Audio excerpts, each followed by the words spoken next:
Assalomu alaykum. Aziz tomoshabinlar. Bugun men siz bilan juda jiddiy va dolzarb mavzu haqida gaplashmoqchiman. Agar siz oddiy fuqaro bo'lsangiz, demak bu video siz uchun juda muhim. Chunki hozir men aytadigan narsani qilmasangiz, yaqin kelajakda katta muammolarga duch kelishingiz mumkin. Bu muammolar oddiy maishiy jarayonlardan tortib, huquqiy va moliyaviy masalalargacha bo'lishi mumkin. Hozirgi paytda ko'plab insonlar buni sezmayapti. Lekin juda kech bo'lganda afsuslanishadi. Hozirgi raqamli asrda bir kichik e'tiborsizlik katta sarsabga olib kelishi mumkin. Shuning uchun iltimos videoni oxirigacha ko'ring. Har bir so'zimga diqqat bilan quloq soling, chunki sizning kelajakdagi osoyishtaligingiz bunga bog'liq. Agarda kanalda birinchi marta bo'lsangiz, hoziroq obuna bo'ling va videoga like bosing. Bu videoni ko'proq odamlar ko'rishi va o'zlarini himoya qilish uchun yordam beradi. Keling, mavzuning tub mohiyatiga yetib boraylik. Oldinlari qanday edi? An'anaviy tizimda biz davlat idoralari bilan asosan qog'oz hujjatlar orqali muloqot qilardik. Masalan, pasportingizni yangilash uchun pasport stoliga borardingiz. Farzandingizga tug'ilganlik haqida guvohnoma olish uchun FHD bo'limiga murojaat qilardingiz. Uyingizni rasmiylashtirish uchun kadastr idorasiga qatnardingiz. Har bir idoraning o'z arxivi bor edi. Hujjatlar ko'pincha qo'lida to'ldirilar. Ma'lumotlar boshqa idoralar bilan deyarli almashinmasdi. Bu nima degani edi? Masalan, bir fuqaro nikohdan o'tsa, FHDga uning nikohi qayd etilardi. Agar u ajrashsa, yana shu FHDda qayd etilardi. Ammo uning pasportidagi oilaviy holat belgisi ba'zida avtomatik ravishda o'zgarib qolmas edi. Uning kadastr ma'lumotlari, bank ma'lumotlari, soliqlarga oid ma'lumotlari esa butunlay alohida turardi. Bu jarayonlar ko'p vaqt talab qilardi.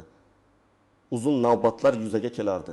Bürokratiya avj olardi va eng yomoni, turli idoralardagi ma'lumotlar orasida nomuvofiqliklar yuzaga kelish ehtimoli yuqori edi. Agar sizga biror ma'lumotnoma kerak bo'lsa, siz 5 ta turli idoraga shaxsan borib, har biridan alohida qog'oz olishingizga to'g'ri kelardi. Bu juda noqulay va eskirgan tizim edi. Endi esa vaziyat tubdan o'zgardi. Davlatimiz to'liq raqamlashtirish siyosatini amalga oshirmoqda. Maqsad barcha fuqarolik ma'lumotlarini, pasport, tug'ilganlik, nikoh, ajrim, mulk, soliq, ijtimoiy nafaqalar va hokazo yagona elektron tizimga birlashtirish. Bu degani, endi sizning qog'oz hujjatlaringiz, masalan, eski pasportingiz, tug'ilganlik guvohnomangiz yoki mulk huquqi haqidagi orderingiz jismoniy jihatdan mavjud bo'lsa-da, agar ulardagi ma'lumotlar elektron bazada to'g'ri va to'liq aks etmagan bo'lsa, davlat xizmatlaridan foydalanishda sizga jiddiy to'siqlar paydo bo'lishi mumkin. Hukumat hozirda fuqarolarning barcha ma'lumotlarini har bir yozuvni katta markazlashgan raqamli bazaga o'tkazmoqda va bu bazadagi ma'lumotlar endi sizning shaxsiy identifikatoringizning asosi bo'lib xizmat qiladi. Oddiy misol bilan tushuntiraman. Tasavvur qiling, sizning uyingizga eski jismoniy kalit bilan kirardingiz. Endi esa eshikka elektron qulf o'rnatildi. Bu qulf faqat sizning barmog'ingiz izini, ya'ni raqamli ma'lumotlaringizni tanisa ochiladi. Sizning eski kalitingiz, qog'oz hujjatlaringiz hali ham mavjud va ba'zi eshiklarni ochishi mumkin, lekin yangi elektron tizim orqali ishlaydigan xizmatlar uchun sizning barmog'ingiz izi, ya'ni tasdiqlangan raqamli ma'lumotlaringiz tizimda ro'yxatdan o'tgan bo'lishi shart. Aks holda elektron qulf ochilmaydi. Bu degani, siz yangi pasport ola olmaysiz. Mol mulkingizni rasmiylashtira olmaysiz, kredit ola olmaysiz, ijtimoiy nafaqa ola olmaysiz. Hatto oddiygina nafaqa ola olmaysiz, hatto oddiygina ma'lumotnoma olishda ham muammolarga duch kelishingiz mumkin. Vaziyatning og'irligini tushunish uchun har biringiz o'z shaxsiy ma'lumotlaringizning elektron bazadagi holatini hozirroq tekshirishingiz shart. Keling, endi bu masala kimlarga ayniqsa tegishli ekanligini batafsil ko'rib chiqamiz. Aslida bu har bir fuqaroga taalluqli, lekin ba'zi toifadagi insonlar ayniqsa ehtiyot bo'lishlar kerak. Birinchidan, agar siz uzoq vaqtdan beri hujjatlaringizni yangilamagan bo'lsangiz, masalan, eski namunadagi pasportga ega bo'lsangiz, turmushga chiqqandan keyin familiyangizni o'zgartirgan bo'lsangiz, lekin barcha hujjatlarda bu o'zgarish aks etmagan bo'lsa, yoki oldingi davrdagi tug'ilganlik guvohnomalariga ega bo'lsangiz, siz eng birinchi navbatda xavf ostidasiz. Chunki aynan shu kabi eski ma'lumotlar elektron bazaga o'tkazish jarayonida ko'pincha xatoliklarga uchraydi yoki umuman o'tkazilmay qoladi. Ikkinchidan, oilaviy tarixi murakkab bo'lganlar, masalan, bir necha bor ajrashganlar, familiyalarni o'zgartirganlar, farzand asrab olganlar yoki tug'ilgan joyi o'zgarganlar, shuningdek boshqa shahar yoki viloyatga ko'chib o'tganlar ham juda diqqatli bo'lishlari kerak. Chunki har bir shaxsiy hayot o'zgarishi, har bir yangi hujjat davlatning turli idoralari tomonidan qayd etilishi va elektron bazada to'g'ri aks etishi shart. Uchinchidan, mulk egalari ayniqsa uzoq yillar oldin sotib olingan yoki qurilgan mulklarga ega bo'lganlar, shuningdek bir nechta mulkka ega bo'lganlar yoki mulkni boshqa shaxslar bilan birgalikda egalik qiladiganlar. Misol uchun kadastr ma'lumotlarida yer uchastkasi maydoni yoki bino xonalarining rejasi eski qog'oz hujjatlaringizdagidan farq qilishi mumkin. Bu esa mulkni sotish, hadya qilish, garovga qo'yish, meros qoldirishda katta muammolarga olib kelishi mumkin. To'rtinchidan, yoshi ulug'lar va raqamli texnologiyalardan unchalik foydalana olmaydigan insonlar ham alohida e'tibor talab qiladi. Ularga oila a'zolari yoki ishonchli shaxslarning yordami zarur bo'ladi. Hukumat dasturlari aynan shu insonlar uchun ko'plab qulayliklar yaratishga qaratilgan, lekin baribir shaxsiy faollik muhim. Kimlar kamroq tashvishlanishi mumkin?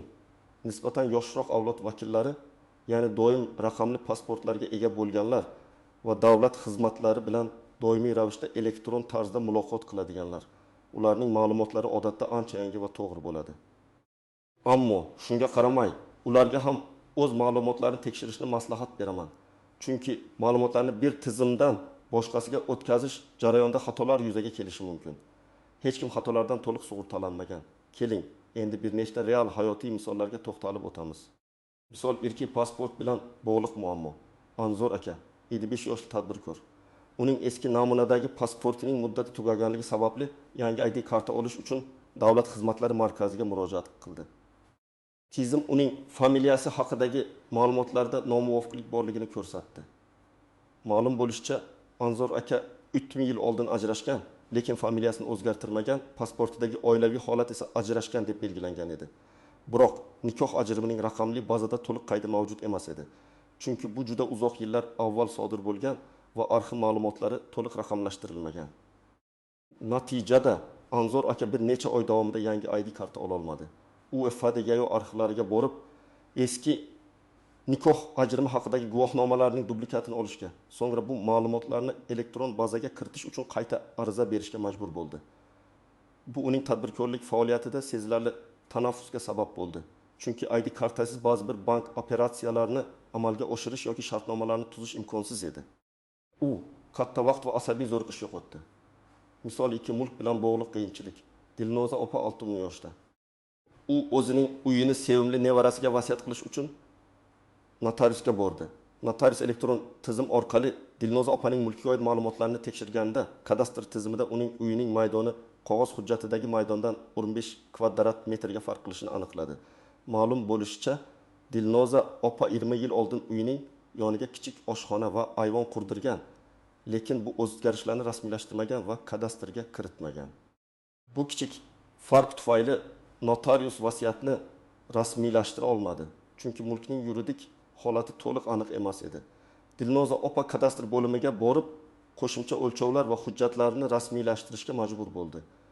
Bu jarayon bir necha oyga cho'zildi va unga katta moliyaviy xarajatlar hamda asabiy zo'riqish olib keldi. Vasiyatnoma rasmiylashtirilishi esa sezilarli darajada kechiktirildi. Misol 3, nafaqalar bilan bog'liq rad javobi. Qahramon 10 yoshda. U nogironlik nafaqasi olish uchun davlat xizmatlari portali orqali ariza topshirgan. Biroq uning arizasi dastlab rad etildi. Sababini so'raganida uning tug'ilgan joyi va ota-onasining ismlari elektron bazada biroz boshqacha yozilganligi ma'lum bo'ldi.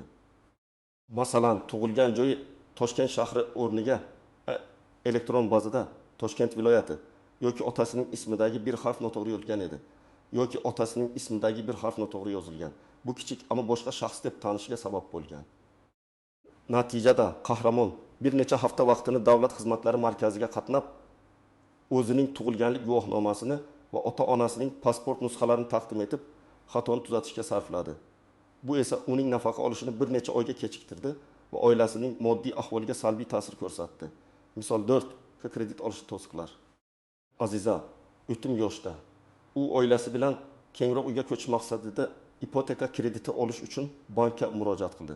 Bank uning ay kartasidagi ma'lumotlar bilan Farg'onada ro'yxatdan o'tgan uyining kadastr ma'lumotlari orasida nomuvofiqlik borligini aniqladi. Ma'lum bo'lishicha, Aziza turmushga chiqqandan keyin familiyasini o'zgartirgan Lekin uy sotib olingan paytda u qizlik familiyasida bo'lgan va bu mulk hujjati eski familiyada qolib ketgan. Garchi u familiyasini o'zgartirganligi haqida nikoh guvohnomasi va yangi pasportga ega bo'lsa-da, kadastr elektron bazasidagi mulkdorlik ma'lumotlari hali ham uning eski familiyasini aks ettirardi va bu ma'lumotlar yangi pasport ma'lumotlari bilan to'liq bog'lanmagan edi. Bank kreditni bermadi.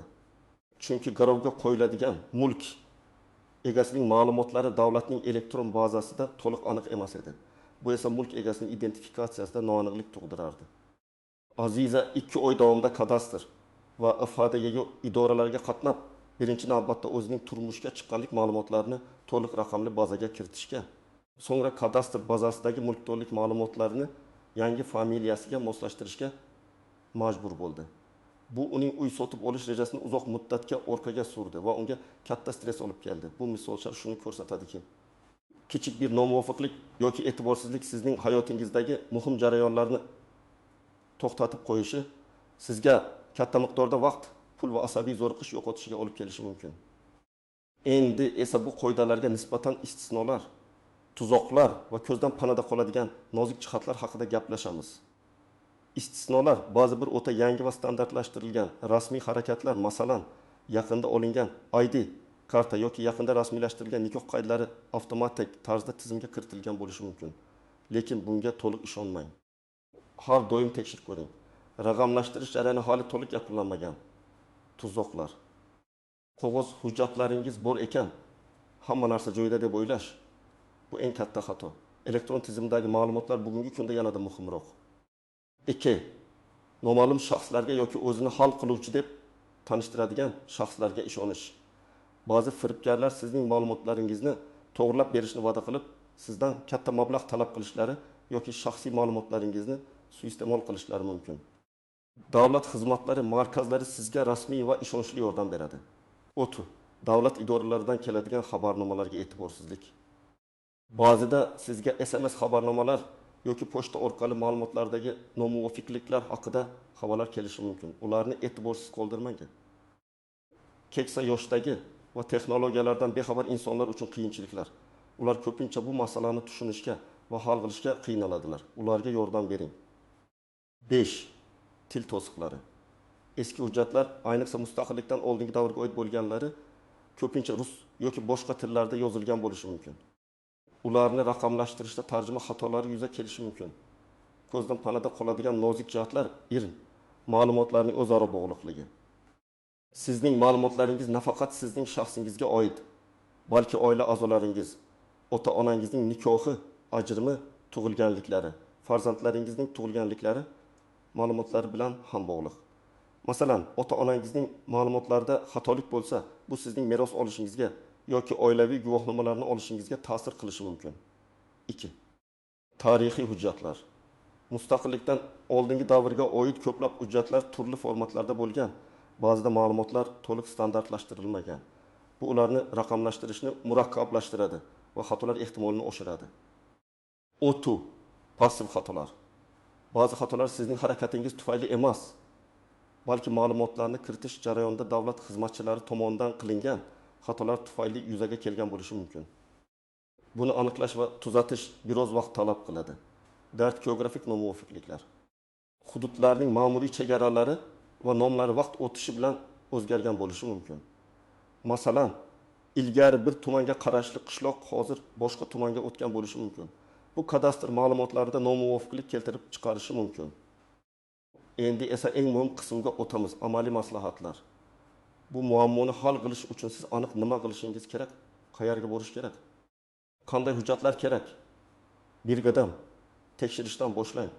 Har biringizning birinchi vazifangiz o'z shaxsiy ma'lumotlaringizning elektron bazadagi holatini tekshirish. Buning eng qulay usuli yagona interaktiv davlat xizmatlari portali, ya'ni my.kuguz veb saytiga kirish. Agar sizda ID karta yoki mobil ID mavjud bo'lsa, bu portalga osonlikcha kirishingiz mumkin. Kirganingizdan so'ng shaxsiy kabinet bo'limiga o'ting va mening ma'lumotlarim yo'rlig'ini bosing. Bu yerda sizning pasport ma'lumotlaringiz, tug'ilganlik haqidagi guvohnoma ma'lumotlaringiz, nikoh, ajrim guvohnomalaringiz va sizga tegishli bo'lgan ro'yxatdan o'tkazilgan mulk ma'lumotlaringiz aks etgan bo'lishi kerak. Har bir ma'lumotni sinchiklab tekshiring.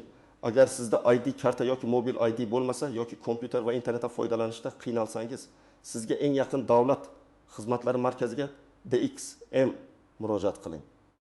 DXM xodimlari sizga ro'yxatdan o'tishda va dastlabki ma'lumotlarni tekshirishda yordam beradi. Ularning xizmatlari bepul. Ikki qadam nima qidirish kerak?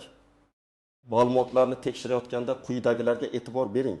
Nomuvofiqliklar, ism, familiya, ota ismida imlo xatolar, tug'ilgan sanasi yoki joyining noto'g'ri ko'rsatilishi, pasport seriyasi va raqamidagi xatolar. Yetishmayotgan yozuvlar, agar nikohingiz yoki ajrimingiz elektron bazada aks etmagan bo'lsa, yoki sizga tegishli mulk to'g'risidagi ma'lumotlar umuman bo'lmasa, eskirgan ma'lumotlar, eski manzillar, yangilanmagan oilaviy holat. Misol uchun turmushga chiqqandan keyin familiyangizni o'zgartirgan bo'lsangiz, lekin bazada hali ham eski familiyangiz turgan bo'lsa, 3 qadam agar xatolar aniqlansa nima qilish kerak? Aslo vahimaga tushmang. Bu juda keng tarqalgan holat. Barcha tegishli original hujjatlaringizni, pasport, ID karta, tug'ilganlik guvohnomasi, nikoh, ajrim guvohnomalari, mulk hujjatlari agar bor bo'lsa, eski qog'oz ma'lumotnomalar o'zingiz bilan olib, eng yaqin davlat xizmatlari markaziga boring. DXM xodimiga ma'lumotlardagi nomuvofiqlikni tushuntiring. Ular sizga ma'lumotlarni tuzatish uchun elektron ariza topshirishda yordam beradi. Xatoning murakkabligiga qarab, sizdan qo'shimcha tasdiqlovchi hujjatlar yoki ma'lumotnomalar talab qilinishi mumkin. Masalan, sud qarorlari, arxiv hujjatlari. Jarayon turli idoralararo so'rovlarni o'z ichiga olishi mumkin. Masalan, DXM dan FHDYOga, kadastr agentligiga, soliq idorasiga va hokazo. Bu biroz vaqt talab qilishi mumkin. Daqiqatan ma'lumotlarni tekshirish. Agar siz mulk egasi bo'lsangiz, uy, yer uchastkasi, do'kon va hokazo. My.gov.uz portalidagi ko'chmas mulk bo'limida o'z mulkingizning raqamli qaydini alohida sinchiklab tekshiring. Raqamli bazadagi ma'lumotlarni maydon, manzil egasi haqidagi ma'lumotlar, o'z qog'ozdagi kadastr hujjatlaringiz, kadastr pasporti, order, guvohnoma bilan taqqoslang. Agar nomuvofiqliklar aniqlansa, to'g'ridan to'g'ri kadastr agentligiga yoki DXM orqali murojaat qiling. Chegaralar noaniq bo'lsa, yer o'lchash ishlari o'tkazilishi mumkin. Bu ham vaqt va ba'zida mablag' talab qiladi. 5 qadam agar o'zingiz qila olmasangiz. Keksa yoshdagi fuqarolar uchun ishonchli oila a'zosi yoki do'stdan yordam so'rash juda muhim. Ularning yordamisiz bu jarayon juda qiyin bo'lishi mumkin. Davlat xizmatlari markazlari asosiy elektron xizmatlardan foydalanish bo'yicha bepul maslahatlar va yordam beradi. U yerda mutaxassislar sizga yo'l yo'riq ko'rsatishadi. Eng muhimi, hech qachon o'z shaxsiy identifikatoringizni, parollaringizni, ID karta yoki pasportingizni noma'lum yordamchilarga yoki begona shaxslarga bermang. Firibgarlar juda ko'p. Faqat ishonchli shaxslar yoki rasmiy idoralar xodimlariga murojaat qiling. 6 qadam kutilayotgan muddatlar, oddiy tuzatishlar bir necha kundan bir necha haftagacha cho'zilishi mumkin. Bir nechta idoralarni jalb qiladigan yoki eski arxiv hujjatlariga oid murakkab tuzatishlar bir necha haftadan bir necha oygacha cho'zilishi mumkin. Sizdan sabr toqat talab etiladi, ammo jarayonni muntazam ravishda kuzatib boring va kerak bo'lsa eslatib turing. Aziz fuqarolar, hozirgi raqamli davrda shaxsiy ma'lumotlaringizning davlatning yagona elektron tizimlarda to'g'ri va to'liq aks etishi sizning kelajakdagi hayotingiz uchun juda muhimdir. Oddiy bir xato yoki ma'lumot yetishmasligi bugun arzimasdek tuyulishi mumkin. Lekin ertaga bu sizga katta bosh og'rig'i, vaqt yo'qotish va hatto moddiy zararlar olib kelishi mumkin. Davlat xizmatlaridan muammosiz foydalanish, huquqiy jihatdan himoyalangan bo'lish uchun huquqiy jihat ma'lumotlaringizni to'g'ri ekanligiga ishonch hosil qiling. Shuning uchun hoziroq men aytgan qadamlarni bosib, o'z ma'lumotlaringizni tekshiring. Bu sizning huquqlaringizni himoya qilishning eng muhim qadamidir. Bu video sizga qanchalik foydali bo'lganini izohlarda yozib qoldiring. Agar siz ham shunday muammolarga duch kelgan bo'lsangiz, o'z tajribangizni baham ko'ring. Balki sizning hikoyangiz boshqalarga yordam berar. Videoga like bosing va kanalimizga obuna bo'lishni unutmang. Bu kabi muhim ma'lumotlarni o'tkazib yubormaslik uchun qo'ng'iroqcha tugmasini ham bosib qo'ying. O'zingizni va yaqinlaringizni himoya qiling. E'tiboringiz uchun rahmat. Keyingi videolarda ko'rishguncha xayr.